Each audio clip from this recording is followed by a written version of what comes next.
Assalamu alaikum, good evening. Ibn Arabic Society Kashmir welcomes you all. And it's our honor to introduce our speaker, Dr. Javed Jamil. Dr. Javed Jamil is currently chair in Islamic Studies in Yanapoya.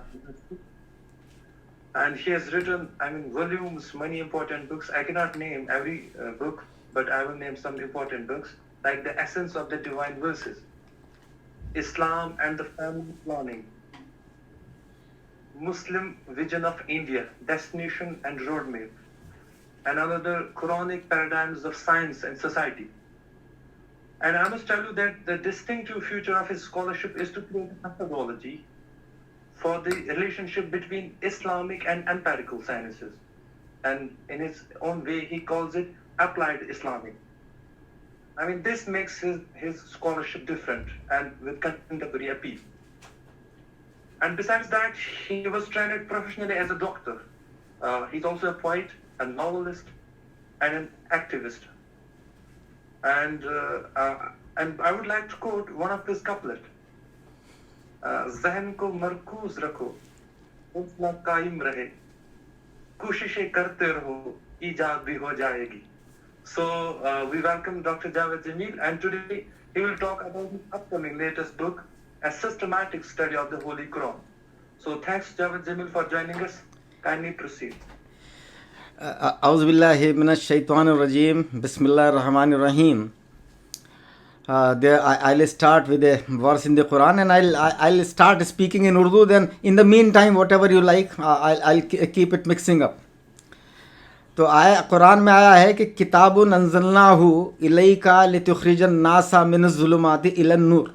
ये सूरे 14 की शुरू की आयतें हैं कि ये वो किताब है जिसको हमने यानी अल्लाह ने आपकी तरफ यानी रसूलुल्लाह सल्लल्लाहु अलैहि वसल्लम की तरफ नाजिल किया है, इसलिए ताकि ये इंसानियत को अंधेरों से निकाल कर रोशनी की तरफ ले जा सके.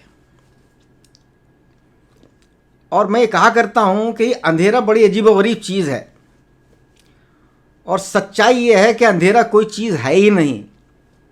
Darkness has no existence of its own. What darkness is the absence of light. जब रोशनी गायब हो जाती है या रोशनी के सामने पर्दा हायल कर दिया जाता है तो बाकी पीछे के इलाके में अंधेरा फैल जाता है. और आपने मेरी अभी कपलेट सुनाई तो इसी ताल्लुक़ से मुझे 2 शेर याद आ रहे हैं कि वजूद अपना नहीं रखते अंधेरे, वजूद अपना नहीं रखते अंधेरे, छुपी जब रोशनी फैले अंधेरे, शफ़क़ ने आँख क्या खोली ज़रा सी, शफ़क़ ने आँख क्या खोली ज़रा सी, इधर दौड़े उधर भागे अंधेरे. तो अगर अंधेरा होता है तो इसलिए होता है कि रोशनी गायब हो जाती है. और ये इल्ज़ाम हम मुसलमानों पर आयद होता है कि हमने कुरान की रोशनी दुनिया में नहीं फैलाई. हमारे मुफक्किरीन बेशतर ज़्यादातर ये कहते रहे कि Quran is a book of theology. उनका पेश करने का तरीक़ा यही था कि Quran is a book for individuals, it is book mainly related to the affairs of life in an individual और इन ए सोसाइटी. वो उन्होंने इस बात को रियलाइज़ नहीं किया कि कुरान, जैसा कुरान खुद कह रहा है कि इंसानियत को, वहाँ पर मुसलमानों की बात नहीं है, इंसानियत को अंधेरों से निकाल कर रोशनी की तरफ ले जाए, कि it is for the whole mankind, it is meant for the whole mankind. और जब हम मैनकाइंड की बात करते हैं तो मैनकाइंड को हम we can classify as individual, as family, as society. और ये 3 जो चीज़ें हैं इसका ताल्लुक़ इंटरनल से है. यानी हम इंडिविजुअल हैं, मैं हूँ, फैमिली है तो मेरे अहबाब हैं, मेरे रिश्तेदार हैं, सोसाइटी है तो मेरे माशरे के लोग हैं. लेकिन ये चीज़ इंटरनल है. एक चीज़ है एक्सटर्नल, कि सिस्टम क्या है आपका, what is your legal system, what is your health system, what is your educational system, what is your social system, what is your economic system.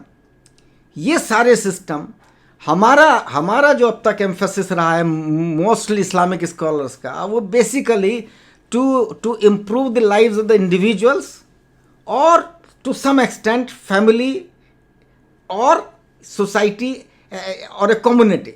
हमने वो जो एक्सटर्नल फैक्टर है उसको हमने नज़रअंदाज किया है। दूसरी जो एक कमी रही है वो ये रही है कि हमारे स्कॉलर्स नॉर्मली इस्लाम को ऐसे पेश करते रहे हैं कि बस इस्लाम को आप बस मान लीजिए, जो कह दिया गया है बस वो मान लीजिए, उसका ज़रूरी नहीं है कि उसका रैशनैलिटी से या उसका एम्पिरिकल उससे कोई सीधा सीधा रिलेशन हो। You have to accept it because it is from God. We forget, हमें ये चीज़ याद नहीं रही कि कुरान को जब अल्लाह ने नाजिल किया है, एक जो और बड़ी मिस्टेक करते हैं हमारे मुफक्करीन कि वो ऐसे पेश करते हैं कि जैसे कुरान का मकसद या इस्लाम का मकसद सिर्फ आखिरत में जन्नत और हासिल करना और दोज़ख से बचना है। वो ये भूल जाते हैं कि कुरान का असल मकसद इस दुनिया को जन्नत बनाना है,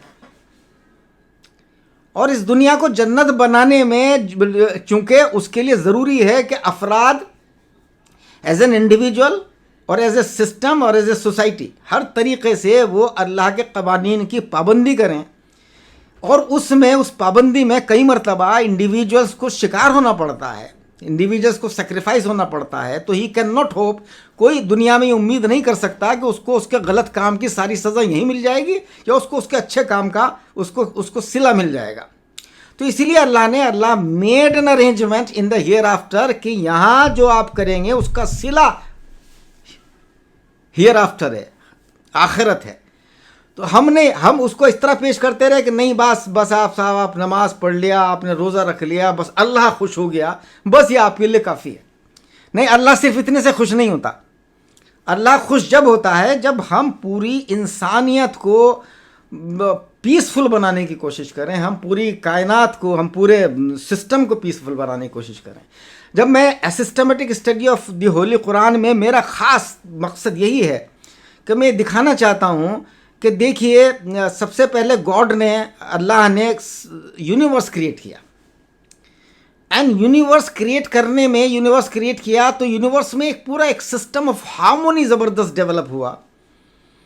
और वो सिस्टम ऑफ हार्मोनी इसलिए डेवलप्ड हुआ कि because Allah made the system in such a way कि every single particle of the universe was following precisely, not vaguely, was showing precisely the laws of physics created by God. उसमें 0.00001% का भी up and down नहीं होगा। So because the whole universe was following the laws of physics created by God, this is why this universe got evolved into such a beautiful, harmonious universe. फिर अल्लाह ने उसके बाद में ज़मीन को क्रिएट किया, तो ज़मीन के ऊपर बायोलॉजी आई, बायोलॉजिकल लिविंग बींग्स आए, और फिर आखिर में इंसान को बनाया। यूनिवर्स के जो पार्टिकल्स हैं, whether it is the particles like quarks और एटम्स और इलेक्ट्रॉन्स और प्रोटॉन्स और neutrons, or the forces of nature, whether it is electromagnetic force or gravity or nuclear forces, weak and strong, everything is working exactly in accordance with the laws of physics, with the laws of Allah, but they are doing it out of their inherent nature. उनको कोई ये right नहीं है कि वो अल्लाह के कानून को के खिलाफ चल सके। दे आर ड्यूटी बाउंड, उनके अंदर इनहेरेंट ये चीज़ पैदा की गई है कि वो they have no option but to follow the laws of God precisely. जैसे सूरह रहमान में क्या कहा गया है ना कि रहमान अल्लमल कुरान खलक़ल इंसान अल्लमल बयान अश-शम्सु वल क़मरु बिहुस्बान। द वर्ड यूज्ड इज हुस्बान। हुस्बान व्हेन अलिफ नून किसी चीज़ में ऐड कर देते हैं अरबिक में, तो वो उसकी हायर स्टेज हो जाती है। रहमान यानी बहुत ज़्यादा, बिल्कुल अल्टीमेट रहम करने वाला। सुल्तान यानी बहुत ताकतवर। तो वो प्रिसाइजन जो था, वो हिसाब जो बिल्कुल मैथमेटिकल वो था, वो बिल्कुल प्रिसाइजन था। ज़बरदस्त किस्म का एक कैलकुलेशन के हिसाब से पूरा यूनिवर्स चल रहा है। हर चीज़ की लाइट की speed will remain the same normally, हर चीज़ की जो ग्रेविटी है उसकी जो वैल्यूज़ हैं, ग्रेविटेशनल कांस्टेंट की value it is always the same in the whole universe. Einstein की थ्योरी का पहला जो स्पेशल थ्योरी ऑफ रिलेटिविटी है उसका फर्स्ट पोस्टुलेट क्या था कि the laws of physics, the laws of nature are the same everywhere in every coordinate of the universe. So पूरे यूनिवर्स के अंदर हार्मोनी इसलिए थी कि अल्लाह के कानून की पूरी तरह पाबंदी हो रही थी। अल्लाह ने ज़मीन बनाई, ज़मीन पर उसने ये फैसला किया कि अब मैं एक ऐसी मखलूक बनाऊंगा कि जिसको मैं ये राइट दूंगा कि अगर वो चाहे तो मेरे कानून को माने, ना चाहे तो ना माने। And because he will have the option, इसीलिए उसके लिए अवार्ड और पनिशमेंट का इंतज़ाम किया गया कि उसको अच्छा करेगा तो उसको उसका रिवार्ड मिलेगा, बुरा करेगा तो मिलेगा। वो रिवार्ड दुनिया में भी मिल सकता है, अगर दुनिया में ना मिले, कई बार चूँकि दुनिया में it is not sure because innocents are killed here, innocents are murdered. जो बेचारे जो सबसे ज़्यादा सेक्रीफाइसेस करते हैं वही दुनिया में सबसे ज़्यादा बहुत सफ़र करते हैं, औरों को वो रास्ते पर लाते हैं, ठीक करते हैं, औरों के लिए सेक्रीफाइस करते हैं, तो वो दुनिया में उनको नहीं मिलता पूरा। तो इसलिए अल्लाह इंश्योर्ड दिस कि हियर आफ्टर में उनको वो उसका पूरा एक रिवार्ड मिलेगा। तो इसलिए अल्लाह ने इंसान को एक उसके कॉन्शियस लेवल के ऊपर वो किया। फिजिक्स में एक प्रिंसिपल है एंथ्रोपिक प्रिंसिपल।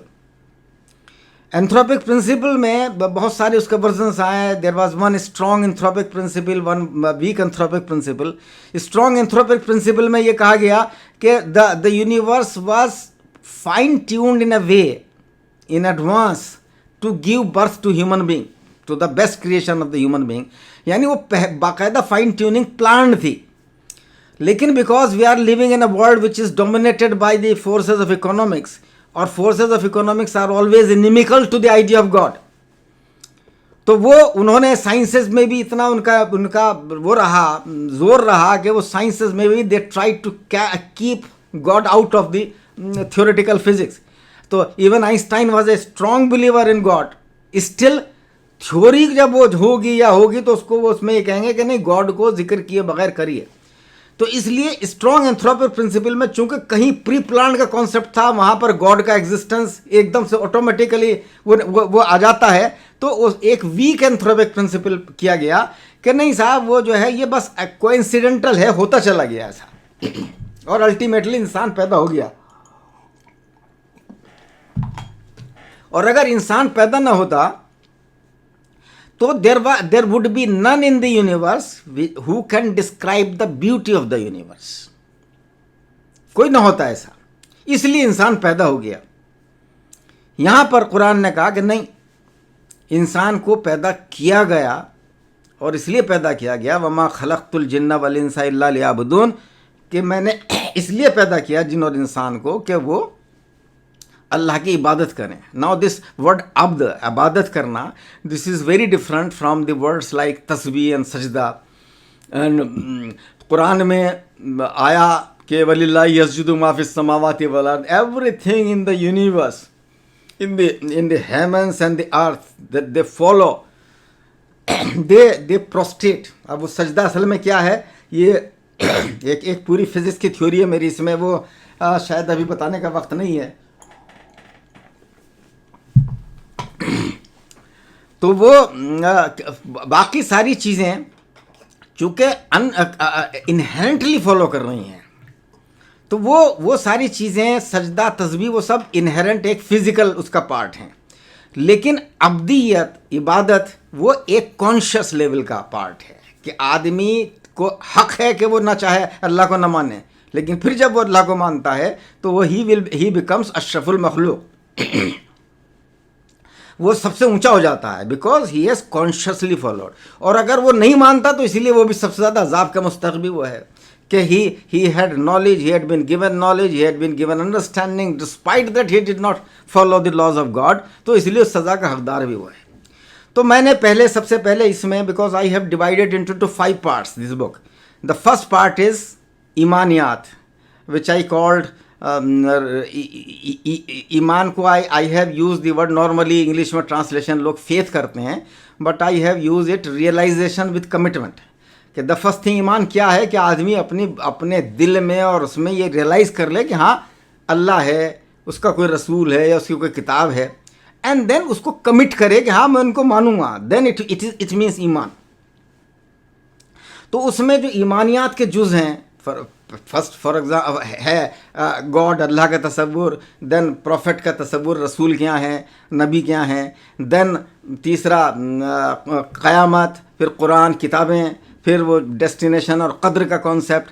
तो पहले फर्स्ट पार्ट में हमने उसको वो किया है। और एंड जो मेरी किताब की इसकी ख़ास बात यह है कि इसमें जो यूनिवर्स का बाकायदा जो अल्लाह की जो तमाम कुरान में बयान किए गए हैं अल्लाह के फंक्शंस, उनको एक पर्टिकुलर स्टाइल में अरेंज किया गया है कि अल्लाह ने पहले यूनिवर्स बनाया, उसके ओरिजिन से रिलेटेड जो आयात हैं कुरान की उसमें आई।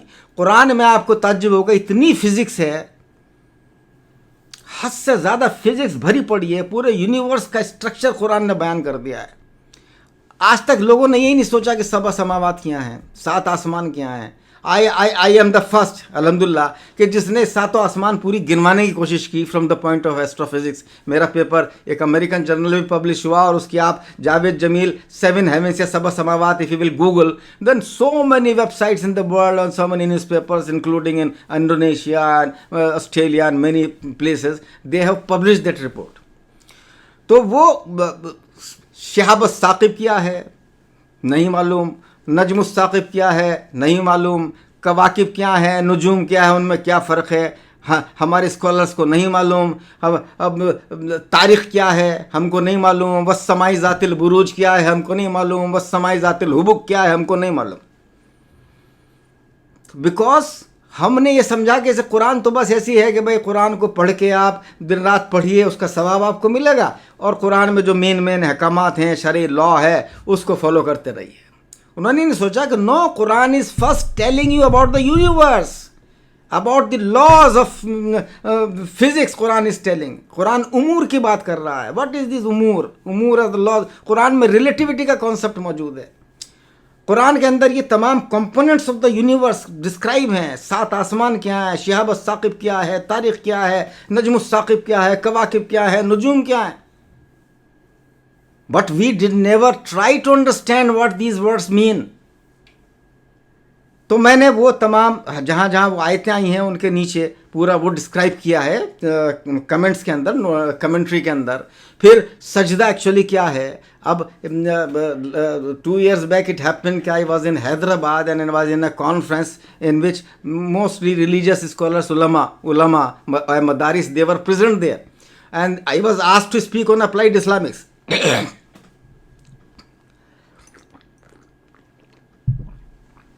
तो मैंने उनसे कहा कि देखिए कुरान में आया कि वलिल्लाहि यस्जुदु मा फिस समावाति वल अर्द। अगर कोई साइंस का स्टूडेंट, मॉडर्न स्टूडेंट, पढ़ा लिखा, वो ये सवाल करे कि भाई कुरान कह रहा है कि हर चीज़ ज़मीन आसमान में अल्लाह को सजदा करती है। मैं तो चांद भी देखता हूँ रोज़, मैं सूरज भी देखता हूँ, मेरे पास तो टेलीस्कोप भी है, मैं स्टार्स को भी बड़ा करके देख सकता हूँ। मैंने तो उन्हें कभी सजदा करते देखा नहीं। मैं माइक्रोस्कोप के ज़रिए इलेक्ट्रॉन और वो भी देख सकता हूँ, मैंने तो देखा नहीं उन्हें सजदा करते हैं, ना मैंने उनको कभी तस्बीह करते देखा है। आप कह रहे हैं वो सजदा और तस्बीह करते हैं। तो मैंने कहा आपके पास में क्या जवाब है? मैंने कहा लेकिन अल्हम्दुलिल्लाह मैं देख सकता हूँ, चूँकि because I have try to understand what is the exact meaning of सजदा and what is the exact meaning of तस्बीह। आई कैन डिस्क्राइब दैट सजदा means rotation around its own axis and tasbih means revolution around something else.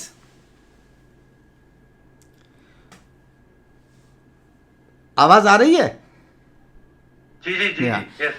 तो वो चीजें मैंने explain की उसके अंदर, नोट्स के अंदर, और बहुत सारे जो साइंटिफिक फैक्ट्स हैं वो सब उससे यूनिवर्स के लॉ से related I have tried to explain वो सारी चीज़ें। फिर इसी तरह मोहम्मद सल्लल्लाहु अलैहि वसल्लम के ऊपर आर्टिकल है, first in every chapter there is an article उस सब्जेक्ट के बारे में, followed by the selected verses related to that particular topic. वो वहाँ है, और उसमें जहाँ जहाँ नोट्स की ज़रूरत हुई वो मैंने नोट्स के ज़रिए चीज़ों को समझाया। उसके बाद में फिर क़यामत में मैंने ये पूरी करने की कोशिश की है कि क़यामत से पहले की निशानियाँ क्या हैं, क़यामत के दिन की जिस दिन आनी शुरू होगी स्टार्ट कहाँ होगी, फिर उसके बाद क्या होगा वो भी मैंने, और उसमें जो आने वाली निशानियों के सिलसिले में भी जो बहुत सारी चीज़ें आई हैं वो मैंने उसकी तरफ नोट्स में इशारा किया। देन सेकंड पार्ट है फ़िलोसफ़ी में कि असल इस्लाम की फ़िलोसफ़ी है क्या। I have tried to explain it. In fact, the philosophy Islam means it is the philosophy of the relationship. Philosophy of the relationship between God and the universe. Philosophy of the relationship between the different components of the universe. Philosophy of relationship between God and the earth. Philosophy of relationship between human beings and animals and other components of the universe. And philosophy of relationship among humans themselves. यह इस्लाम की philosophy. फिर उसमें मैंने explain किया है कि what is the difference between ईमान and Islam. ईमान is basically an internal realization commitment. Islam is the external system जो उसको गवर्न करता है। देन उसमें what Quran says about Christianity and Judaism, what Quran says about the nature of man, कि man के अंदर क्या क्या अल्लाह ने खुशियात रखी है, उसके अंदर क्या कमियां हैं, क्या अच्छाइयां हैं, वो भी कुरान उनकी तरफ इशारा करता है, तो वो भी मैंने उसमें रखा है। और उस तो ये सारी चीज़ें फिलोसफिबल है। Then third chapter is constitution. I have tried to serialize it in a way as it is done in a constitution of a country. What are the objectives?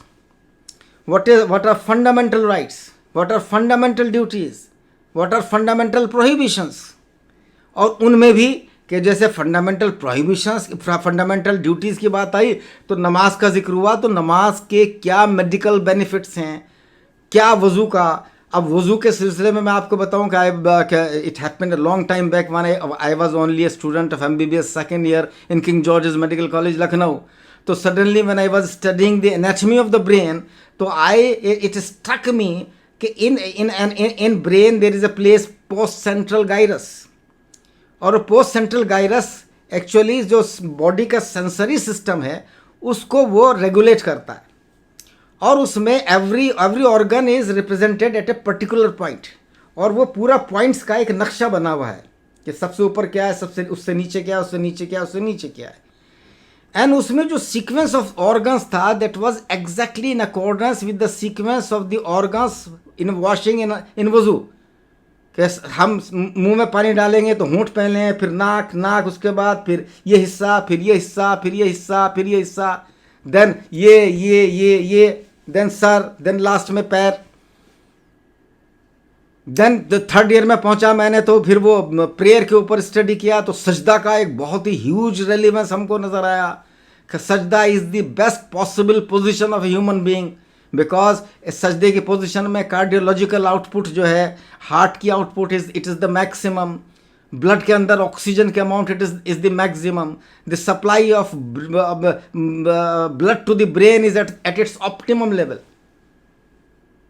तो वो किया, तो वहाँ से पूरा ये सिलसिला शुरू होता चला गया था। उसी वक्त से जो अप्लाइड इस्लामिक का कॉन्सेप्ट था, तो वो फिर उस कॉन्स्टिट्यूशन में इसी तरह तो हमने फंडामेंटल ड्यूटीज़ के, फास्टिंग के क्या मेडिकल बेनिफिट्स हैं वो सब हमने उसमें कवर किया है। फिर उसके बाद फंडामेंटल प्रोहिबिशंस आते हैं, तो जितने प्रोहिबिशंस हैं, वेदर इट इज़ अल्कोहल और ड्रग्स और गैम्बलिंग और होमोसेक्सुअलिटी और प्रोमिस्क्यूटी और प्रोस्टिट्यूशन, हर चीज़ को कुरान ने क्या क्या उनके बारे में कहाँ कहा है, किस चीज़ को, और उनका आज की तारीख़ में how dangerous their effects are,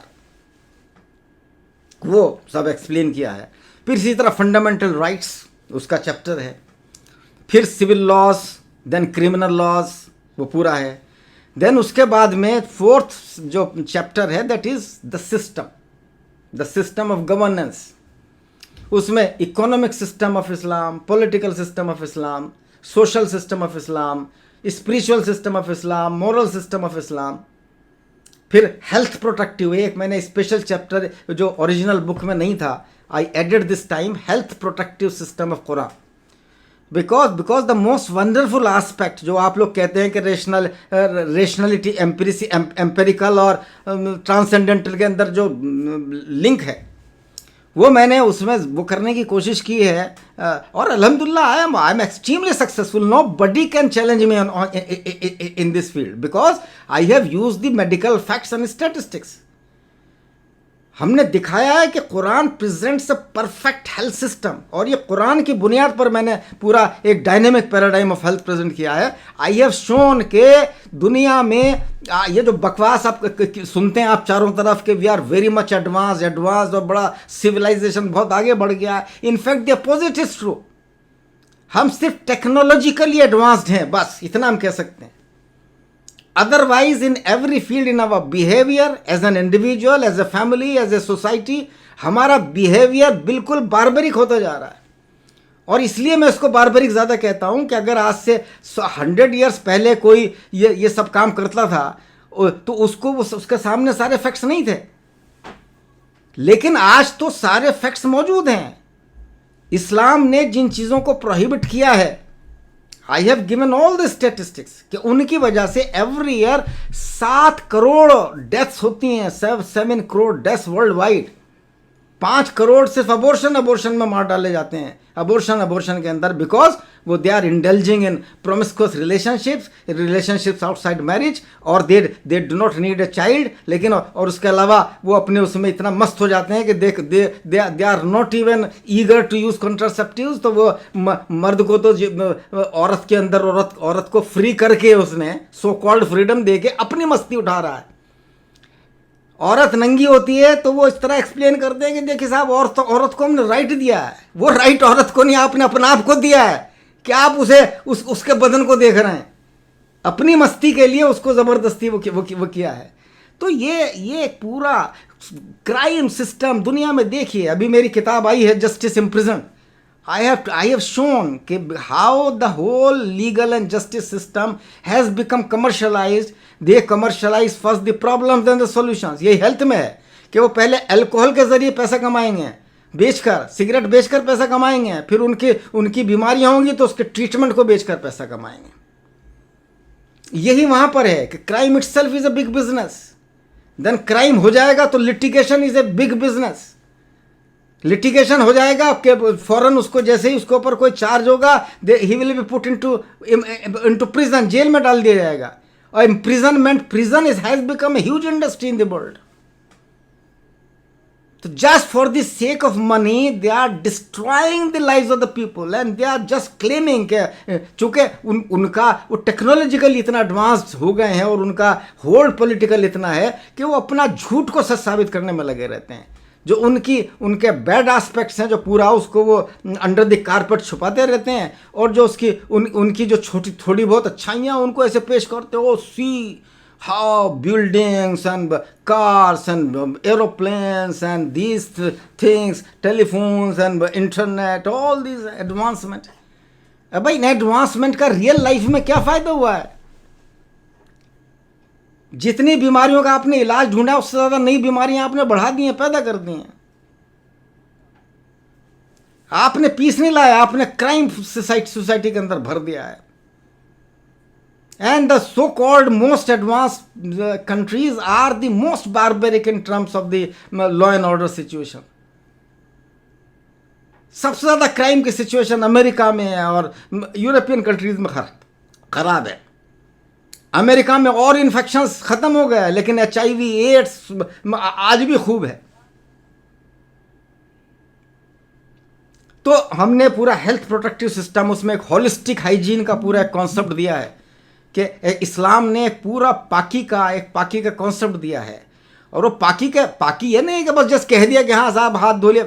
उसके पीछे बाकायदा एम्स हैं. इस्लाम कोई भी काम करता है, कुरान कुछ भी बताता है तो अल्टीमेटली रिजल्ट ओरिएंटेड है. कोई भी चीज़, आई हैव आर्ग्यूड कि what is good and moral, उसका सबसे बड़ा फैसला अगर कोई चीज़ कर सकती है तो 2 चीज़ें कर सकती हैं कि उसका हेल्थ पर क्या इम्पैक्ट पड़ता है और पीस पर सोसाइटी की क्या इम्पैक्ट पड़ता है. अगर कोई चीज़ हेल्थ के लिए हार्मफुल है तो that is bad. If health के लिए अच्छी है तो दैट इज़ गुड. इससे अच्छी डेफिनेशन नहीं हो सकती। इसी तरह अगर कोई चीज़ सोसाइटी के अंदर क्राइम्स पैदा करती है तो that can not be good. जो the things which are harmful and dangerous they can not be called good. लेकिन नहीं, यहाँ इन्होंने एक different concept of freedom of choice पैदा कर दिया।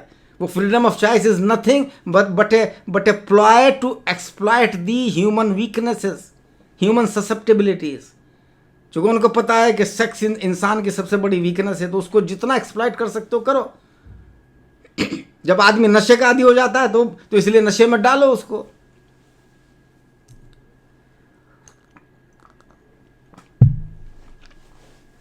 देन हमने उसमें सोशल सिस्टम में पूरा एक्सप्लेन किया है, लीगल फ्रेमवर्क क्या लीगल है, सोशल मैनर्स की तरफ की भी बात की है, तमाम ये laws related to divorce etcetera, all these matters have been discussed. Then moral system में, मोरल एंड स्पिरिचुअल सिस्टम में कि व्हाट इज स्पिरिचुअलिटी और how it is related to the real goodness of society, real health and peacefulness of society.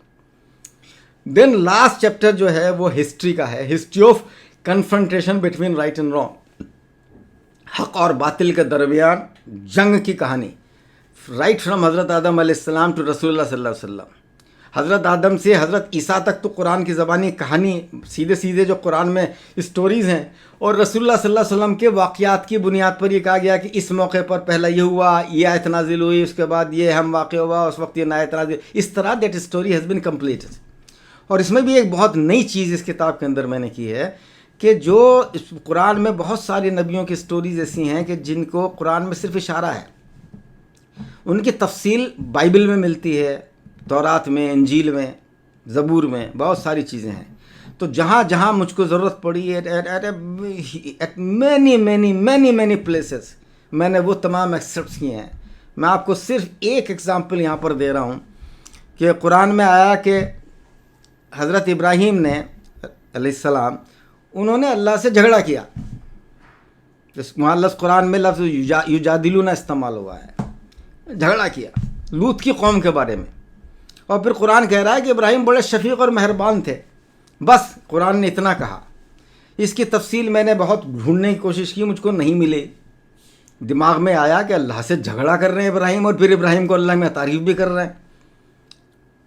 तो I found a very interesting story in Bible, old testament, कि साहब जब हज़रत इब्राहीम अलैहिस्सलाम को ये पता चलता है, फरिश्तों बताते हैं उन्हें कि लूत की कौम के ऊपर अगले दिन अजाब आने वाला है, because of their indulgence into the worst kind of evil which was happening for the first time in the history in that area. तो वो हज़रत इब्राहीम परेशान हुए। उन्होंने अल्लाह से कहा कि अल्लाह मियाँ, तो पूरी बस्ती को तबाह कर देगा अगर वहाँ 50 अच्छे आदमी हुए, तो बुरों के साथ अच्छों को भी ख़त्म कर देगा। अल्लाह ने कहा कि नहीं, 50 अच्छे आदमी होंगे तो नहीं करूँगा। कि 45 हुए कि नहीं करूँगा। कि अल्लाह मियाँ तू कहेगा कि मैं बहस कर रहा हूँ। 40 हुए कि नहीं, 40 पर भी नहीं करूँगा। कि अल्लाह मियाँ 30 हुए कि नहीं, 30 पर भी नहीं करूँगा। अल्लाह मियाँ मुझे माफ़ करना, लेकिन मुझसे रहा नहीं जा रहा है कि कैसे अच्छे लोगों के बुरों के साथ अच्छों को मारा जाएगा। तो क्या अगर 20 हुए? अल्लाह ने कहा 20 पर भी नहीं। फिर आखिर में बोले कि बस अल्लाह में आखिरी बार मुझे माफ़ कर देना, मैंने तुझसे बहुत ज़्यादा बहस कर दी, मेरी क्या हैसियत तेरे मुकाबले में, लेकिन ये कि अगर 10 आदमी हुए। अल्लाह ने कहा 10 पर भी नहीं। तो गोया 10 भी आदमी नहीं थे वहाँ पर। और जो few people who were left untouched by that huge biggest menace and evil of the world has ever seen, तो वो उसको उनको बचा लिया गया। जो चंद थे, हज़रत लूत की फैमिली के कुछ लोग थे, उनको बचा लिया गया, बाकी everyone was destroyed. And it is also share coincidence. मैं बता रहा हूँ कि कहाँ वही एम्पिरिसिज्म वो कंबाइन हो जाती है, because Quran is the word of God. Allah से ज़्यादा कौन जानता है क्या क्या है। आप कहते हैं साइंस बहुत, आप एडवांस्ड हैं, आप अभी साइंस कुछ नहीं जानते, आप बहुत अर्ली स्टेज पर हैं साइंसेस की। ये एडवांस का ढोंग ज़बरदस्ती का रचा हुआ है। आदमी इनहेरेंटली आदमी की जो नॉलेज है वो 2 वजह से लिमिटेड है। एक तो जितनी नॉलेज वो हासिल कर सकता है उसमें भी अभी बहुत थोड़ा आगे बढ़ा है। एक कुछ चीज़ ऐसी हैं कि जो वो कर ही नहीं सकता, उसकी बियॉन्ड लिमिट है। because he is depending upon the things available in the universe. For example, light की स्पीड सबसे ज़्यादा फास्टेस्ट स्पीड है, वो लाइट की स्पीड से ही चीज़ों को देख सकता है, लेकिन लाइट की speed is a very small speed compare to the size of the universe. हमें सूरज भी 8 मिनट के पुराना दिखाई देता है. हम दूर की चीज़ों का पास्ट देख सकते हैं, प्रेजेंट नहीं देख सकते. पास की चीज़ों, करीब की चीज़ों का हम प्रेजेंट देख सकते हैं, पास्ट नहीं देख सकते. तो हम we are so much helpless. हमारी कैपेबिलिटी इतनी लिमिटेड है कि हम चाहकर भी अपना पूरा जोर लगाकर भी हम यूनिवर्स की अंडरस्टैंडिंग को बहुत लिमिटेड ही जान सकते हैं, और उसकी बुनियाद पर ऐसे क्लेम कि हाँ साहब हम बहुत समझ गए हैं, और इस बुनियाद पर हम गॉड का भी इनकार कर सकते हैं, हम बता सकते हैं क्या सही है क्या गलत है. तो ये सारे चीज़ें जो हैं, तो मैंने अल्टीमेटली इस किताब में ये साबित करने की कोशिश की है कि this Quran is basically aimed at making a healthy, secure and peaceful world, a cleaner, healthier, secure and peaceful world. This is the aim of everything in Quran. हम नमाज भी पढ़ रहे हैं तो नमाज भी अल्लाह ने, हमारे रिलीजियस स्कॉलर्स इस तरह करते हैं कि बस नमाज पढ़ तो अल्लाह के लिए है. नहीं, अल्लाह के लिए है, लेकिन अल्लाह इतना बड़ा मेहरबान है हम पर कि अल्लाह ने हमारी नमाज को भी इस तरह डिज़ाइन किया है, हमारी इबादत को भी इस तरह डिज़ाइन किया है कि जो अल्टीमेटली हमें ही फ़ायदा पहुँचाने के लिए दुनिया में भी आखिरत में भी. दुनिया में हमारी हेल्थ को बेटर करने के लिए और आखिरत में हमें जन्नत दिलाने के लिए. तो this is the beauty of Quranic teachings and Quranic, और this has to be brought out into open now. मुझे बड़ा हैरत होती है. मैं अभी आपको बताना चाहता था, मैं नाम नहीं लूँगा, कि किसी एक यूनिवर्सिटी ने मेरे एक जर्नल, एक मुस्लिम कंट्री की यूनिवर्सिटी ने मेरा एक जर्नल में एक आर्टिकल मुझे चाहा कि कोविड पर मैं लिखूं from Islamic point of view. और जब वो मैंने उनको लिखकर भेजा, एक पेपर मेरा पब्लिश करना चाहते थे इन अ वेरी वर्ल्ड का one of the best journals. तो वो उसमें जब मैंने उसमें लिखा कि homosexuality should be banned, pigs should be banned, pig farming should be banned, this thing should be, dogs should not be allowed in the domestic places. So they underlined it and they wanted me to cut it.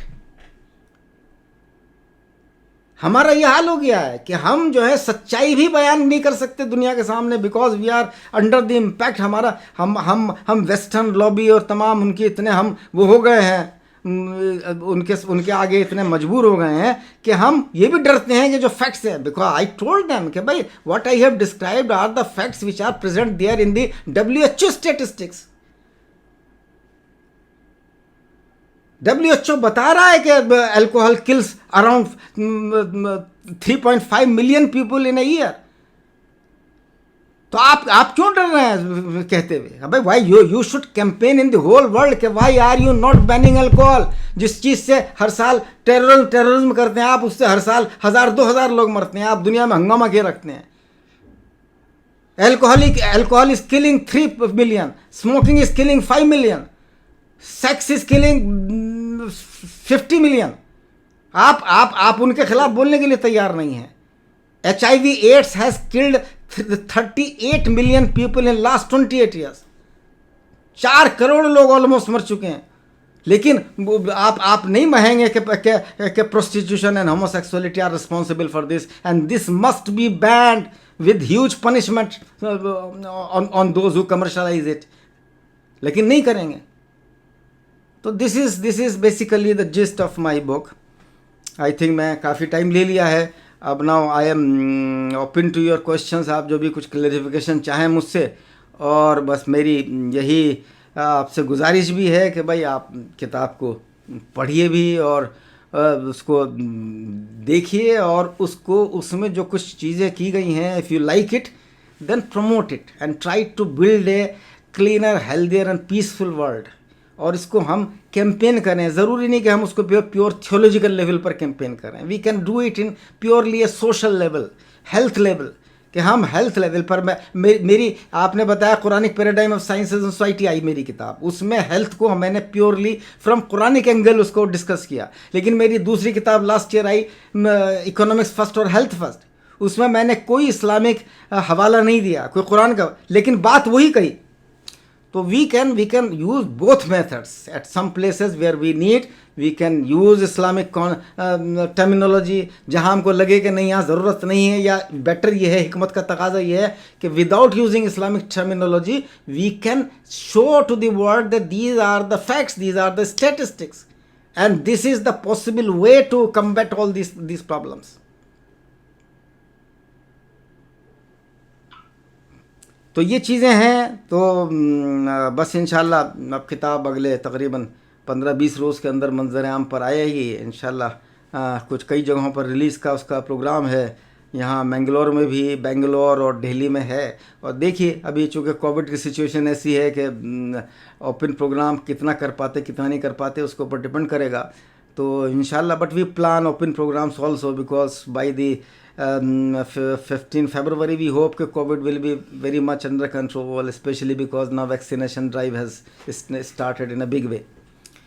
तो बस आप मेरे लिए दुआ कीजिए, किताब के लिए दुआ कीजिएगा, अल्लाह ताला कुछ हिस्से थोड़ा बहुत जो भी कुछ इस्लाम के लिए फ़ायदा हो सकता है या वर्ल्ड के लिए कोई फ़ायदा हो सकता है, मैनकाइंड को फ़ायदा पहुंच सकता है, तो अल्लाह इस किताब को अगर थोड़ा भी कुछ मामूली भी कोई होगा तो मैं उसे भी अपनी कामयाबी समझूंगा। मैं अल्लाह से यही दुआ करता हूँ कि अल्लाह में ये जो मेहनत मेरी हुई है इसको अल्लाह ताला इसको कबूल करे। और मुझसे चूँकि कुरान का मामला है, ज़ाहिर है मेरी नॉलेज बड़ी लिमिटेड है, तो मैं बहुत सारी चीज़ें मैंने कही हैं उसमें ऐसी कि जिसके ऊपर अभी बहुत मज़ीद गुंजाइश है सोचने की। तो अल्लाह से उम्मीद, अल्लाह से ये दुआ करता हूँ कि अल्लाह ताला आगे जाकर और लोग आप लोगों में से ऐसे लोग उभरें जो उन चीज़ों को और आगे एलाबोरेट करें और कॉन्सेप्चुअलाइज करें। आई एम नॉट मैं कोई एकेडमिशियन नहीं रहा हूँ, मैं फ़िलासफ़ी मैंने बाकायदा as a topic of academic नहीं पढ़ा। मैं तो जो बात समझता हूँ कहता हूँ उसे अपनी बड़ी सिंपल लैंग्वेज में। तो some of you should come forward और उसके जो फिलोसफिक एस्पेक्ट्स को जो टेक्निकल लैंग्वेज में है उसको आप आगे बढ़ाइए, उसको पैराडाइम के तौर पर पेश कीजिए अपनी उस लैंग्वेज के अंदर। तो वो सारी चीज़ें बहुत हो सकती हैं। And I have always been very appreciative of the Kashmiris people. In fact, at so many places I've told throughout India, if I have found most intelligent people ever anywhere, it is the Kashmiris. कि उनका जो mental level है that is always that मैंने पाया है कि उनको, चूँकि मैं जब कश्मीर के टूर पर था तो मेरे लेक्चर में ही मुझसे लोग ये क्वेश्चन करते थे कि साहब we have read in your book this thing, we have read in your article this thing. तो this happened only in Kashmir, even in Aligarh, even in Mumbai, Bangalore, never कभी ये नहीं हुआ कि लोगों ने मेरी किताबों के रेफरेंसेस देकर मुझसे लेक्चर में सवाल किए। तो this was the beauty of Kashmiri intelligence. They are really there and they have revolutionary fervor. That is the most important thing कि वो जो एक component है revolutionary component उनके अंदर, due to political reasons, hopefully that can be translated into academics also, into the social level also. बहुत बहुत शुक्रिया। वाखिर दावान अल्हम्दुलिल्लाह रब्बिल आलमीन। जज़ाकल्लाह, थैंक यू सो मच। आपका बहुत बहुत शुक्रिया, आपने कंप्रेहेंसिव वे में अपनी आने वाली किताब का हवाला दिया, and thank you so much. We have some questions. I would like to ask Mugisul Kaiser to come forward and ask question. Assalamu alaikum warahmatullah sir. Walaikum assalam. Am I audible sir? Yeah, sure. तो चंद निकात है मैं आपकी खिदमत में रखना चाहता हूँ, some things that I want to ask. जी।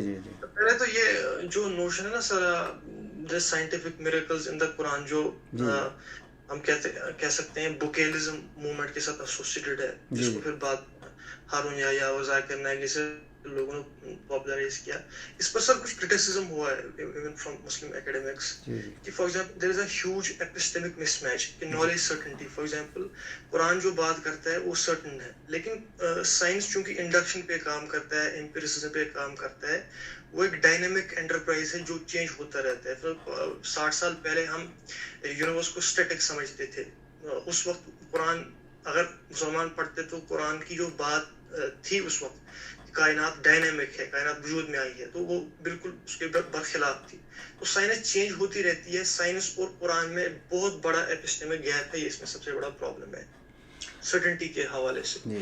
दूसरी चीज ये है कि जो कुरान लैंग्वेज इस्तेमाल करता है, उसको अगर हमने साइंटिफिक मिरेकल ये नैरेटिव अगर हमने पेडल किया तो हमें काफी प्रॉब्लम्स हो सकती हैं। फॉर एग्जांपल आप देखिए इम्यून एम्ब्रियोलॉजी उसको इस्तेमाल किया जाता है एज मिरेकल। उसमें लैंग्वेज जो कुरान इस्तेमाल करता है वो it's a sort of a poetic language. For example Quran कहते हैं कि हम हड्डियों के ऊपर गोश्त चढ़ाते हैं, which is totally false from scientific perspective. But Quran is a totally different lens how it speaks. तो अगर हम साइंटिफिक मिरेकल इस तरह का नैरेटिव पेडल करेंगे तो हमें काफी मसाइल पैदा होंगे। और तीसरी बात ये भी है कि कई सारे फैक्ट्स जो हम कोट करते हैं कि कुरान में है, पहली बार पता चला रसूलुल्लाह को कैसे पता हो सकता था, हालांकि उनमें से अक्सर चीजें पहले Greeks knew that, Egyptians knew that many ऐसी चीजें हैं जो मतलब there are so many things we regurgitated जो ऑलरेडी ग्रीक्स को पता थी। और चौथी बात यह है सर कि हमें समझना चाहिए कि आयत जो लफ्ज़ है उसका मतलब क्या है। It's a sign post. The main purpose of आया is that any listener when he listens to the ayah he should remember God, he should be in awe of God. It has nothing to do with telling science or telling physics or telling embryology. It's an ayah, a sign of God.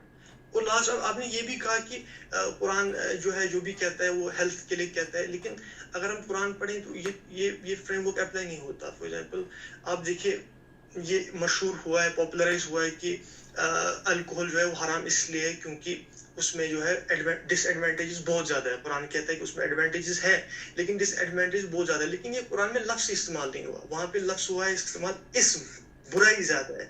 Quran का paradigm है पाकीज़गी, यहाँ purity पैदा करना, अखलाकी moral purity. Alcohol is not हराम because it causes cancer, it is हराम because it causes moral impurity. आप देखिए तयम्मुम हम क्यों करते हैं? It has absolutely no scientific interpretation कि मैं मिट्टी पे हाथ डाल के मुंह पे डालता हूँ। It is a totally different significance. तो मेरा ये सवाल है सर कि ये जो साइंटिफिक नैरेटिव है, बुकेलिज्म का नैरेटिव, इसमें जो प्रॉब्लम्स ये फेस करता है, इसको मतलब how effective it would be to use such a ineffective narrative. नहीं देखिए, असल में इसमें कुछ हमारे जितने जैसे हारून याहिया, जाकिर नाइक वगैरह, इन्होंने एक जो मेथोडोलॉजी इस्तेमाल की and I beg to differ from that. इन्होंने ये कहते थे कि we study Quran in the light of sciences. मैंने इसको उल्टा कहा कि we study sciences in the light of Quran, because Quran is supreme. Science क्या है? एक तो आप ये समझिए कि साइंस है क्या actually. Science is the name of trying to study the laws of God, the materials created by God, the living beings created by God and the problems associated with them and how to deal with them. तो science इस चीज़ का नाम है। कई बार हम लोगों ने जोश में आकर बहुत सारी चीज़ें बिल्कुल उसमें जैसे फॉर एग्जांपल कुरान में एक जगह आया कि पहले सब ज़मीन आसमान सब एक थे, फिर हमने उसको फाड़ दिया, उसकी बुनियाद पर बिग बैंग को एक्सप्लेन करने की कोशिश की। कई बार हम ओवर एक्साइटमेंट में बहुत सारी बातें जो एक्चुअली कुरान में जो लफ्ज़ है भी नहीं, उसको हम सिर्फ चूँकि हमारे अंदर मरूबियत आ गई है, हम साइंस से इतना ज़्यादा मॉडर्न साइंस से वो हो गए हैं मरूब कि हम ये समझते हैं कि वो है तो उसे फ़ौरन हम कुरान में ऐड कर दें किसी तरीके से, या ये कहते हैं ये तरीक़ा बहुत कॉमन रहा है कि साहब देखिए कुरान ने ये चीज़ अब बताई, 1400 साल पहले बता दी थी, साइंस को मालूम हुई है। तो ये तरीक़ा ठीक नहीं है। लेकिन मैं आपकी इस बात से एग्री नहीं करता।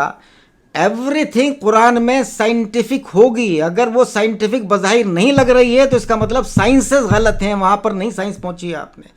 आपने तयम्मुम का और वज़ू का जिक्र किया, मैंने आपको बताया वज़ू का पूरा कि किस तरीके से जब हाथ डिफरेंट ऑर्गन्स पे जब जाता है तो उसका क्या इफ़ेक्ट होता है, उसको बाकायदा मैंने अपनी उसमें वो किया है। आप अगर जाएंगे मेरा आर्टिकल पढ़ेंगे तो एक ब्रेन के अंदर एक इंसान की एक इमेज बनी होती है, होमनक्यूलस जिसको कहते हैं, mini man inside the brain. अगर आप उस इमेज को देखेंगे तो वो इमेज बड़ी ख़तरनाक सी लगती है। ख़तरनाक क्यों? होंठ इतने बड़े हैं, नाक इतना बड़ा है, मुंह इतना बड़ा है, हाथ बहुत बड़े हैं, कंपैरेटिवली ये पूरा ट्रंक जो है ये इतना सा है, पैर ठीक ठाक हैं, सर ठीक ठाक है थोड़ा है। तो ये पूरा सेंसरी रिप्रेजेंटेशन वो कर रहा है कि जो चीज़ जितनी इम्पोर्टेंट है उसका वो उतनी ही बड़ी वहाँ पर दिखाई देती है। तो वज़ू के अंदर उन ऑर्गन्स को कवर किया गया कि जिसका रिप्रेजेंटेशन हमारे ब्रेन के अंदर मैक्सिमम था। तो उसी हिसाब से तो वो मिट्टी लगाना तो उतना इम्पोर्टेंट नहीं है, चूँकि वो तो उसका मतलब तो सिर्फ ये कि हाथ साफ हों, उसके पीछे मकसद ये है, वो मिट्टी एम नहीं। असल चीज़ ये है कि जब हमारा ये मूवमेंट होते हैं, आप वैसे भी महसूस करेंगे कि आप बदन के ऊपर अपना हाथ अलग अलग जगहों पर फेरेंगे तो अलग अलग इफेक्ट आएगा।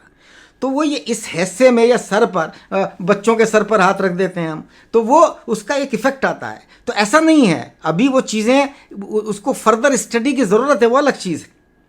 इसी तरह अल्कोहल के बारे में अब कुरान ने बिल्कुल सही बात की है कि उसमें एडवांटेजेस भी हैं, डिसएडवांटेजेस कहीं ज़्यादा हैं, हार्म कहीं ज़्यादा हैं। तो वो एडवांटेज ये है कि जैसे लोग कहते हैं कि it has become a big industry, उससे लोगों को बहुत सारों को रोज़ी मिलती है। पिछले दिनों ये भी बात की आई थी कि कार्डियोलॉजिस्ट की तरफ इससे कि अगर if we take alcohol in moderation, then alcohol in moderation, तो वो आपको आवाज़ आ रही है ये होती नहीं हाँ, एल्कोहल इन मॉडरेशन, तो उससे हार्ट को वो पड़ता है। लेकिन बाद के बहुत सारे रिसर्चर्स ने उसको गलत साबित किया कि no, it is not true. Alcohol even if in a small amount it creates problems. जितना लेंगे उसी रेशो के अंदर प्रॉब्लम आएगी। तो ऐसा नहीं है। और रही बात यह कि पुराने बहुत सारी बातें रसूलुल्लाह सल्लल्लाहु अलैहि वसल्लम जो पहले से मौजूद हैं, तो उसमें कोई मज़ायका नहीं है, चूँकि रसूलुल्लाह सल्लल्लाहु अलैहि वसल्लम was not the first profit, he was the last profit of Islam. First profit तो हज़रत आदम अलैहिस्सलाम थे। मुख्तलिफ नबियों के ज़रिए मुख्तलिफ उनके साथियों को बहुत सारी चीज़ें पहुँची हैं और उन्होंने अपने लेवल पर भी रिसर्चेस की हैं, उनमें बहुत सारी चीज़ें सही हो सकती हैं। एक मैं आपको उस वक्त में हज़रत लूत के वाक़े के सिलसिले में बता रहा था कि it is not a share coincidence कि जब लूत की कौम के ऊपर अजाब आता है तो ऐन तकरीबन उसी वक्त हज़रत सरकमसीजन की सुन्नत हज़रत इब्राहीम को फॉलो कराई जाती है। एक ही दिन के अंदर बाप और बेटे की खतने हुई हैं। एंड हज़रत Ibrahim age was 99 at that time according to Bible, and हज़रत इस्माइल वाज 9 और 10 ईयर्स ओल्ड। तो सर्कमसीजन, अब it is a well known fact when I authored Islamic model for control of AIDS. और ये भी आपको बताऊं कि जब मैं इस्लाम एंड फैमिली प्लानिंग मेरी किताब आई 1993 के अंदर, तो उसके बाद में it became a huge hit, चूँकि मैं I was the first in India कि जिसने फैमिली प्लानिंग को एक बड़े रैशनल वे में कि what is permissible in Islam and what is not permissible Islam and how far is the philosophy of population control is correct और not. तो वो मैंने उसको किया था, चूँकि बिकॉज तो उसको बहुत ज़्यादा पॉपुलर हुई, 7 लाख कॉपीज़ उसकी हुई थी, चूँकि मैं पहला आदमी था जिसने एक लिमिट्स के अंदर फैमिली को लिमिट करने की इजाज़त दी की बात कही थी, और उसको बाद में तकरीबन सारे उलमा ने ऑलमोस्ट एक्सेप्ट किया। उसके उसी वक्त मुझे एक All India Institute of Medical Sciences के जो डायरेक्टर थे उस वक्त, professor Lalit Mohan Nath, and he was also head of community medicine department, उनका मुझे लेटर मिलता है। I was at that time practising in Saharanpur as a physician, और उनका लेटर मुझे मिलता है कि I was wonder struck by reading your Islam and family planning, and now I am thinking you must write also a similar book on AIDS. और AIDS के ऊपर अगर आप लिखने का वादा करें तो मैं I am ready to help you financially also, और इसके लिए मैं आपसे मिलने सहारनपुर आना चाहता हूँ। मैंने at the time my age was hardly 34-35 years old, और वो he was director of AIIMS. मैंने उनको फ़ोन किया, मैंने कहा सर मुझे आप क्यों शर्मिंदा कर रहे हैं, आप मुझसे मिल नहीं आए, I will come to you. तो मैं उनसे जाकर मिला। He had invited so many professors of AIIMS जो मुझसे मिलवाने के लिए, और उन्होंने डिस्कस किया। मैंने उनसे वादा किया कि आई विल राइट, और अल्लाह ने मेरी मदद की। विद इन 2 मंथ्स मैंने वो 150 पेज की book Islamic model for control of AIDS लिखी। और उसमें जब वो मैंने उनको इन्फॉर्म किया कि सर किताब कंप्लीट हो गई, वो हंसने लगे कि 1.5 महीने में आपने किताब कितने पेज की है? 150 पेजेस। कहने लगे बस देखना चाहता हूँ मैं जल्दी से। उस वक्त इंटरनेट का इतना नहीं था ज़माना, तो मैंने कहा नहीं मैं सैटरडे आ रहा हूँ, क्या आप आइए। तो मैं उसको उस ज़माने में तो टाइप ही करते थे हम लोग, टाइप करके ले गया था। तो वो उन्होंने वो फ़ौरन पहले कंटेंट्स देखे, कंटेंट्स में अलग अलग चैप्टर थे, और एक चैप्टर ख़ास तौर पर था Islamic model, details of Islamic model. तो उन्होंने वो चैप्टर खोला और उसमें 1, 2, 3 करके मैंने कुछ 14-15 पॉइंट्स रखे थे। और उसको वो पढ़ के एकदम से वो खड़े हो गए और उन्होंने मुझे ही हग्ड मी कि भाई मैं तो ये समझ रहा था कि आप बस ये बात करेंगे कि भाई चूँकि एड्स जो है वो सेक्सुअल प्रोमिस्क्यूटी वगैरह की वजह से ज़्यादा होती है कि भाई इन चीज़ों से बचें, be loyal to your wife और पार्टनर, इस तरह की बात आप उसे कुछ कुरान की आयतों से या हदीस से वो करेंगे कि बट मैं तो देख के दंग रह गया कि भाई you are talking of circumcision as a control measure for AIDS. I was the first in the world to advocate that circumcision should be included in the AIDS control program run by WHO. और तकरीबन उसी वक्त Africa से reports आनी शुरू हुई कि in African countries circumcise population के अंदर AIDS is minimal. And I had Yes. Hello. Yeah. Can I have a minute? Yeah, sure. Sure.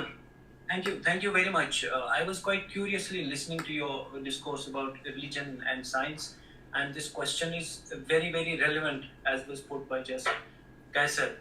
Sir, my question is actually the continuation of the same as was put forth earlier.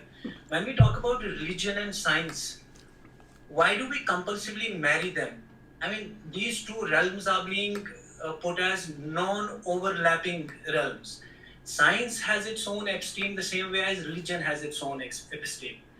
When we piggyback on the shoulders of science, I think the argument is not only flawed, but it's illogical too. No, this is why I'll just explain in a minute, and after that I'll request you to explain it a bit further. If we go by the scientific principles, evolution is far more plausible a principle than creation. If we accept Big Bang, as Quran says, the way it happened,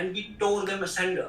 If we accept Big Bang as the principle, the way Quran mentions, then we have to accept the universe as a matter of simple accident. I mean, why are we cherry picking certain things where we think that Quran is in consonance with science? We think that Quran is scientific in principle. My humble question or observation as a student of a very ordinary student of Quran and some scientific arguments is that this, as Mughis put it, as this Mas Bukai school or Zakir Naik school or Harun Yahya school, I think the very endeavor, the very project of marrying religion and science it's untenable in any case, because we are facing problems after every step. The thing is that when we think that we have won, then we think that really the book of God is in consonance with scientific principles. But if it happens 10%, 90% of it we will find full of contradictions.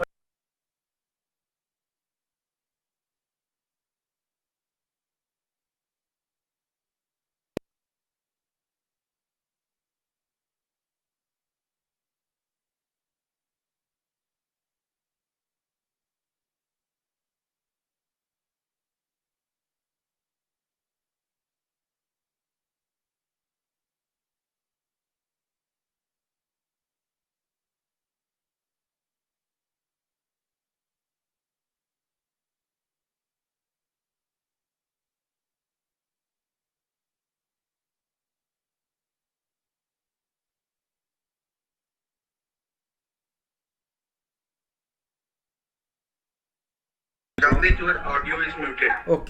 Okay. Sorry. Now you are hearing? Yes, sir. Yes, sir. Now I have already told that we have to study sciences in the light of Quran rather than studying Quran in the light of sciences. There is a difference between the two. Consonance. Just listen to me. First listen to me. I have understood your question, your query.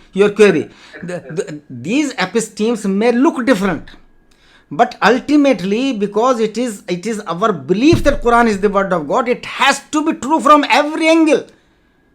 And if for a moment it does not appear to be in consonance with certain scientific principle, then it means two things. Either we have not yet understood the proper meaning of Quran, Quranic verse, or sciences are wrong at that point. Big Bang theory, I have countered it. My book in Quranic theory of physics, I have countered that verse does not describe Big Bang. Big Bang theory ultimately leads to the negation of God. Out of excitement, these people like Harun Yahya and Zakir Naik, they said that Big Bang is supported by Quran. Quran does not support Big Bang. Quran gives a very different picture of universe. You can undergo one article of mine. You can type Dr. Javed Jamil, Stephen Hawking, and in that book I have discussed certain things. So because science claim that they are trying to understand the truth, but they are far away from the truth now. They are trying to reach there, but Quran is ultimately the truth. So if we study in the light of Quran, the sciences, then what the mistakes of sciences, the discrepancies which appear, ultimately they will start coming close. उसको वो ख़त्म होनी शुरू हो जाएंगी. Because जैसे मैंने explain किया कि circumcision, now it is very well known fact कि circumcision prevents from sex transmitted diseases. All sex transmitted diseases, STDs, circumcision presents. And circumcised लोगों में AIDS होने के chances 70% less हैं than normal persons. इद्दा, मैंने उसमें और दूसरी बात कही, इद्दत की बात कही कि इद्दत मीन्स, इस्लाम में इद्दत का मतलब क्या होता है कि तलाक के बाद या बेवा होने के बाद में एटलीस्ट 3 months या बेवा होने की शक्ल में 4 महीने 10 दिन. So they can not marry another husband. So I argued कि it means that there has to be a gap of at least 3 months when a woman can contact 2 men. And I showed, and everybody, medical fraternity was surprised to see that, I showed that all the sex transmitted diseases have incubation period of less than 90 days. And HIV has window period less than 90 days. यानी 90 days में अगर HIV है तो उसका जो है वो blood positive हो जाएगा. अगर नहीं है पॉजिटिव, इट मीन्स कॉन्टैक्ट के बाद में इट मीन्स उसको HIV नहीं है. तो आई आर्ग्यूड कि this can be applied because I argued कि prostitution should be banned. And but to ban prostitution there should be a procedure कि we have to rehabilitate prostitutes. और rehabilitation का मैंने ये तरीका बताया कि they have to be kept 3 months in total isolation. और उनको asylum में after 3 months they have to be checked. अगर वो जो है 3 months के बाद में अगर वो उनको any STD other than HIV है तो उसका ट्रीटमेंट किया जाए, और ट्रीटमेंट के बाद they may be allowed to marry. और अगर जो है उनको HIV है then they are to be kept in isolation. तो वो तो साइंस था ना कि साइंस अभी बहुत अर्ली स्टेज में आया. अब what I am trying to emphasize कि इट इज़, हमें गलत फहमी में मुब्तला किया जा रहा है कि science is very much advanced. Science की तो उनकी मजबूरियाँ इतनी हैं कि वो बहुत, और फिर उसके साइंस के ऊपर एक बड़ी अजीब बात है कि साइंस के ऊपर इकोनॉमिक्स की जो सुप्रीमेसी हो गई है. These forces, economic forces try to show कि नहीं रिलीजन रॉन्ग है, रिलीजन रॉन्ग है, रिलीजन रॉन्ग है. वो अपनी उसको पता ना कि कैसे मेडिकल साइंसेज अल्कोहल अलाउ कर रही है वर्ल्ड के अंदर, कैसे मेडिकल साइंसेज स्मोकिंग अलाउ कर रही है, कैसे मेडिकल साइंसेज प्रोस्टिट्यूशन अलाउ कर रही हैं. तो ये चीज़ें इस्लाम तो मना कर रहा है. तो कौन साइंटिफिक हुआ? इस्लाम इज साइंटिफिक और modern health system is scientific. Islam is science neutral. Neither It is not science neutral. It is truth neutral. And science is the attempt to reach the truth. Science is not truth. Science is an attempt to reach the truth. Science is trying to understand things. We are very in early stages of advancement. अभी हमारा scientific revolution बहुत early stage में है. Ultimately by the time जो आगे बढ़ेगा, more and more things जो कुरान कह रहा है वो चीज़ें साइंस से होती चली जाएंगी. जो बज़ाहिर कंट्राडिक्शंस लग रहे हैं वो कंट्राडिक्शंस ख़त्म हो जाएंगे. साइंस को चेंज होना पड़ेगा, या हम बिना बात जो कई बार ज़बरदस्ती किसी साइंटिफिक जो सो कॉल्ड फैक्ट हैं, जो फैक्ट नहीं है एक्चुअली, उनको ज़बरदस्ती कुरान पर थोपने की कोशिश करते हैं. वहाँ प्रॉब्लम आती है. जो आप कह रहे हैं वो प्रॉब्लम ये है कि हम ज़बरदस्ती करने की कोशिश कर रहे हैं कि हमने बिग बैंग थ्योरी को समझ लिया कि वो करेक्ट थ्योरी है, और हमने उसमें कुरान की एक आयत देखी जिसमें कुछ हमें कह सकते हैं कि हाँ साहब देखिए कुरान ने पे, जबकि वो कुरान की आयत का मतलब कुछ और है. उसको मैंने बिग बैंग नहीं कहा है, उसको मैंने कुछ और कहा है, मैंने बिग बस्ट कहा है, मेरी अपनी थ्योरी में मैंने पूरा यूनिवर्सल थ्योरी ऑफ रिलेटिविटी दी है. आई हैव शोन के how this Einstein theory is so wrong. इनको अब तक ये तो पता नहीं है कि इतना बड़ा, they have no explanation about this, कि light has the speed of 3 lakh kilometre per second और यूनिवर्स इज सो वास्ट कि पूरे यूनिवर्स में लाइट को एक किनारे से दूसरे किनारे तक पहुंचने में बिलियंस ऑफ ईयर्स दरकार हैं. तो जो कम्युनिकेशन गैप, अगर हम मॉडर्न साइंसेस को ये मान लें कि बस ये फाइनल है, तो the communication gap with in the universe is so huge. उसके बावजूद यूनिवर्स इतना हार्मोनियस चल रहा है, कोई भी सिस्टम बगैर कम्युनिकेशन के चल नहीं सकता है. तो there has to be faster communication, कोई कम्युनिकेशन जो हमें, हमारी साइंस को भी पता नहीं है. पूरा यूनिवर्स इतना एक बिल्कुल ज़बरदस्त ऑर्गेनाइज सिस्टम के तौर पर वर्क कर रहा है, तो डू यू थिंक के बगैर कम्युनिकेशन के ये पॉसिबल है? तो अभी साइंसेस बहुत, आप साइंसेस से मरूब होने की ज़रूरत नहीं है, वो अभी बहुत अर्ली स्टेज में, नेसेंट स्टेज आई से.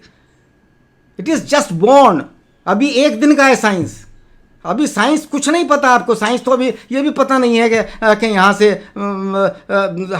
100 लाइट ईयर्स दूर क्या है और क्या है. हम डिस्टेंस देख रहे हैं. आप क्या समझ रहे हैं कि जो आप आसमान देखते हैं आप प्रेजेंट देख रहे हैं? We are seeing the past. हम प्रेजेंट देख ही नहीं सकते. ये देखिए इंसान की मजबूरी कि we can not see the present. आप जो मुझे देख रहे हैं वो प्रेजेंट नहीं देख रहे हैं. आप मेरा प्रेजेंट नहीं देख रहे हैं, आप मेरा पास देख रहे हैं, चाहे वो 2 सेकंड पुराने पास क्यों ना हो, चाहे वो 0.5 सेकंड पुराना या उससे भी कम सेकंड पुराना पास क्यों ना हो. बट यू आर, बिकॉज मेरी आवाज़ आप तक पहुंचने में लाइट की एक स्पीड है, उस स्पीड तक पहुंचने में कुछ टाइम लग रहा है, चाहे वो कितना भी छोटा क्यों ना हो. सूरज तक पहुंचने में 8 मिनट लगते हैं. Hello. Yeah. Thank you so much. Yeah, can I contribute to this discourse? Yeah, yes, please wait for a while. I will call you. Thank you so much, sir. And thank you, Ejaz Saab. Thank you, Mughil Kaisar, for your questions. And it is always a healthy discussion. First of all, I would like to call Dr. Marush if he wants to come in, please. Yes, it will. In fact, there has been some, I think, diversity of perceptions. I think at 2-3 points quickly, if I can sum up and try to intervene in the debate. The point is, Peyton in his brilliant book on modern predicament has questioned the common claim that we can put 2 compartments to separate, that science and religion. Truth is one, and in Islamic epistemology, ultimately, Tawhid and epistemology, truth is one. And we must have a consistent and comprehensive system where all truths are somehow to be reconciled. We cannot have divergent boats going separately. Correct. So, in fact, in traditional civilizations, sciences have been under the metaphysical structure of what we call revelation and all that, but in fact, these have never been, in a way, going on separately. It is only in modernity that science took a separate path and ultimately it rebelled against the tradition and intellection and revelation and all that. Now, there is a point that science and metaphysics or science and the Quran do, in a way, are separate. Their epistemics, in a way, there may not be an interface. That's what René Guénon also recognized.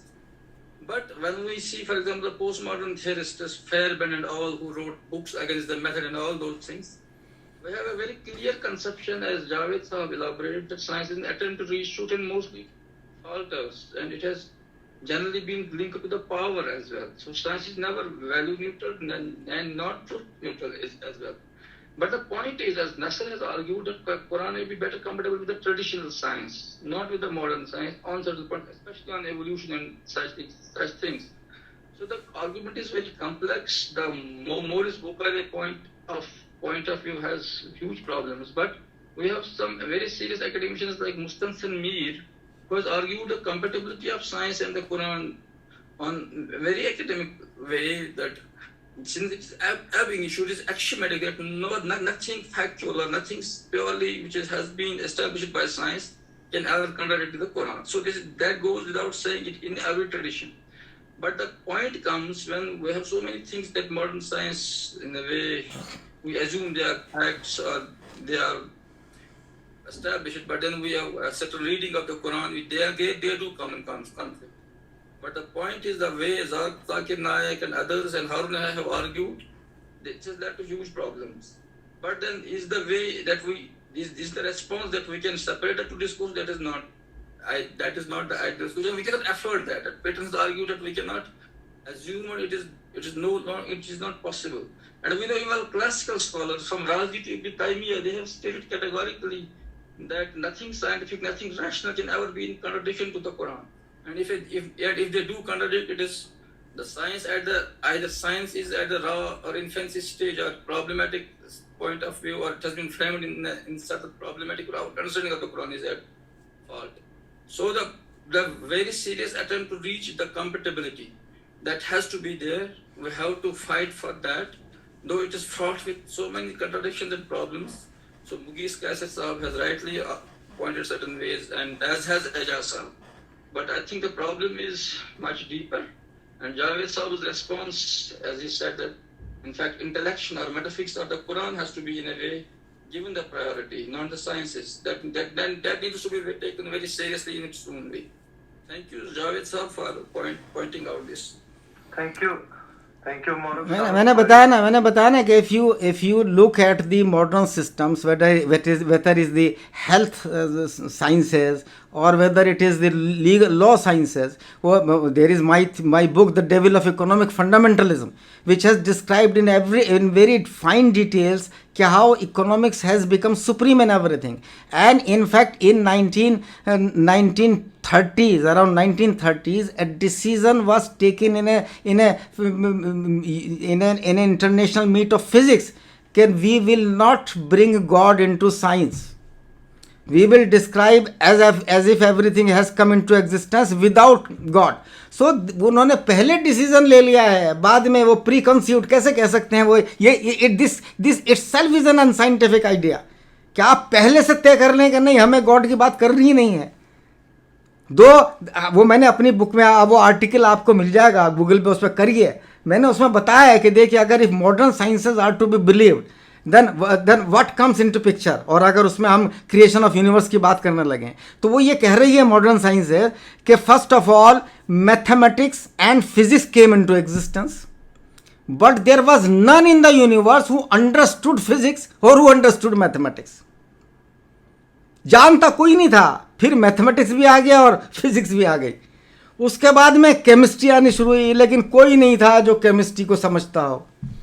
Then उसके बाद में biology आई, कोई नहीं समझता था कि biology भी कोई चीज़ है या बायोलॉजी भी कोई चीज़ है. उसके बाद और सारी चीज़ें आनी शुरू हुई. तो मतलब this itself is so contradictory कि वो इतना मैं तो कहता हूँ मज़ा का खेज है. It is ridiculous, but because political and economic forces उन्होंने उनके दिमाग को, इवन फिजिसिस्ट और बायोलॉजिस्ट के दिमाग को वो कर रखा है, कैप्चर कर रखा है. उनको अगर कोई दूसरी बात करता है तो उसको दबा दिया जाता है. जो ऐसी मैं अपनी मिसाल देता हूँ कि when I wrote this book Islamic Model for Control of AIDS and I talked of a ban on commercialization of sex, I was invited by the WHO office of Delhi. और वहाँ पर WHO के भी थे और UNDP के भी 3 आदमियों ने मुझको बुलाया एंड दे वर रिक्वेस्टिंग मी कि sir you may be right but please do not talk of putting ban on all these things, just talk of safe sex and if you are ready to follow us then we will provide you funds. मैंने कहा मुझे आपके funds नहीं चाहिए. Jazakallah, thank you so much. Ali Javed wants to come, but please be brief because we are running out of time. Thank you. Assalamu alaikum wa rahmatullah. So I think the problem in this discourse was that, so we all know that there is an inconsistency between modernity and post-modernity, and we take for granted that whatever metaphysical discourses we have in 21st century, they are enough to take into consideration what we are experiencing. So for example, one of the things I argue is that there are certain axiomatic principles like bounded rationality, bounded physicality, Hegelian dialectics, qualitative space-times, which when considered are enough to consistently join modernity and post-modernity into a singular metaphysics which solves the problem of subjectivity, contextualism, and its interrelation with transcendental. The problem is that most of the people who are questioning that the relationship between the transcendental Wahi revelation and its implication as a manifestation in material dynamics or material study of it, which is limited by the bounded rationality of human beings, they're considering, because somebody who is very well versed in Dr. Javed Jamil's work, the argument is exactly opposite. What he's highlighting is that he's not viewing the Quran in the light of modern sciences. He's saying, in a way, that whatever the limit of modern contemporary sciences is, it can be easily be contested within the domain of the methodologies they have developed without giving up and the transcendental ethics of the Quran, and in a way can also contribute into the movement and positive evolution of these discourses into so-called secular sciences. And the problem we as Muslims are facing is that we're too much entrenched in the discourse and metaphysics of, for example, postmodernity, critical theory, and to the other end, some in logical positivism and that. So what is happening today in 21st century in cutting edge philosophy is through information theory, quantum field theories, they're arguing the context, how it can be transcendentalized in the material context. Another question is that even if you take into consideration the schism between the metaphysics of empirical material and the metaphysics of transcendental, that is the exact mistake that Descartes committed when he created mind-body dualism. It slowed down the evolution of scientific studies of human nature for at least 300 to 400 years. The moment somebody claims that these are two separate entities, yes, they are separate entities in the way they have been articulated in human discourse. And that is what we are contesting, that the discourse has to be re-articulated and more fundamental notions and axiomatic structures induced, which can actually axiomatize another framework, metaphysics of Quran, which takes into consideration the manifestation of material in relation to the transcendental. And that discourse is what, it is where that the empirical, you can justify whatever Quran says in the limited body of information that we have. For example, HIV. Today, we can argue that HIV in terms of empirical sciences, that is the only argument. It's not the argument that empirical epistemology in itself is enough. The argument is that empirical epistemology has to be designed and pushed further in order to take into consideration the moral, the ethical, and the transcendental by creating a modified, or you could say a unified methodology. So the confusion where it's coming from is I think the problem of the where we stand as in philosophy discourses, where we stand today. But I think great works are being done, and in a way that these unification of postmodernity and modernity is already into place. I think we should also consider the fact that there is in a fact an evolution to that discourse, and it should not be taken as being subservient to the sciences, but in a way arguing that within their discourse also, even though that is limited, science and Quran, when compared together, Quran wins, even in their limited discourse. And if you consider increasing the discourse by putting Quran first, you are only going to strengthen the discourse by creating more ideas. So that is the fundamental claim. Yes. It was wonderful. Thank you for your elaboration. I think we are running out of time. It was such a healthy discussion, such a healthy session. We again congratulate and we again thank you, our speaker, Dr. Javed Jamil, and we are looking forward to his latest book, The Systemic Study of Quran, and we hope it will help us to further this discourse of empirical and transcendental sciences and the dialectics between. Thank you, everybody. Thank you for your questions, and thank you for your patience to listeners. And thank you, Dr. Javed. Thank you, everybody. This was a wonderful session. I always expected when Kashmiris are there will be definitely something brainstorming, and it is the kind of the session. I loved it. Thank you. Thank you so much. Jazakallah. Thank you so much.